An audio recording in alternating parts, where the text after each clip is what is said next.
সম্মানিত এলাকাবাসী, আপনাদের এলাকায় নিয়ে চলে আসলাম। সেদিন আমরা নতুন টিন দিয়ে কটকট খাইছি, আজকে যে পুরাতন টিন দিয়ে খাবো। আব্দুল্লাহ লস কেটে ফেললাম, আমি আগে জিনিস কিনি। মনে ভাই তো দেবেন গো, ইয়া করবে শোনো, ইয়াটা ঝাড়ে দিবে।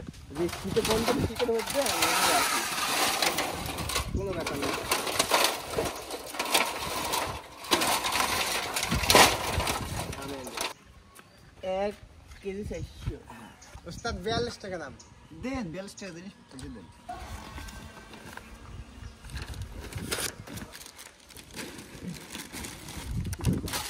লাগলে কি হাতে ধরে যাবে? ঠিক লাগছে না, বুঝবেনি পরে। হ্যাঁ ভাই, তো ঠিক লাগছে না বুঝলেন। 20 22 দিন ধরে ঘুরছে, আর কি বুঝবো। সব পাপড় দেন না, সব দেবো না। না আচ্ছা ভাই, মনে কাকা ধরেন। ঝাল দিনে দেবার পর না কাগজে দিয়ে আলাদা? না ভাল লাগবে না, পাবো না। আচ্ছা মোনাক্কা দেবো না? হ্যাঁ এই বোঝা যায় নরম হয়ে যাচ্ছে। কাজে মুনাক্কাল দিত বলছি, মুনাক্কা। এই পাপড় খাবো না।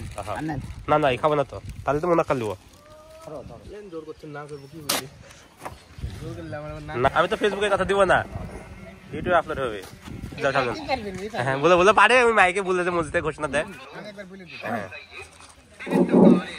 আর টিন ভাঙ্গা, টান ভাঙ্গা, বালতি ভাঙ্গা, লোহা, পুরাতন বই, খাতা, কার্টন, আরসি বোতল, আরসির পলিথিন, নষ্ট ফ্যান, নষ্ট মোবাইল, যে কোনো ভাঙাপূর্ণ জিনিস বেচার থাকলে বেচতে পারে। আরো বলছেন জিরা, ডাল সম্বারা, হলুদের গুঁড়া, মরিচের গুঁড়া, কালি জিরা, তেজপাতা, গরম মশলা, পাঁপড় ভাজা, মটর ভাজা, নিমকি, বাদাম ভাজা, মুনাক্কা ভাজা। আরো পাচ্ছেন টক ঝাল মিষ্টি আচার। আর বিরাট বিরাট তেল খোস, মাথা দিলে পানি পড়বি না, এত বড় বড় তেল খোস, মাত্র 5 টাকা করে দাম। হ্যাঁ, যারা খাবেন তাড়াতাড়ি চলে আসুন মাইকের সামনে। সুপ্তের বল, চেষ্টা কর।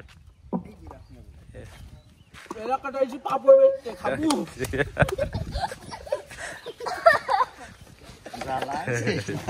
সম্মানিত এলাকাবাসী, আপনাদের এলাকায় নিয়ে চলে আসলাম বড় ধরনের পাপড়। যারা খাবেন তারা এখনই এই সাইজের পাপড় খেতে আমাদের গাড়ি লক্ষ্য করে চলে আসুন। ঠিক আছে।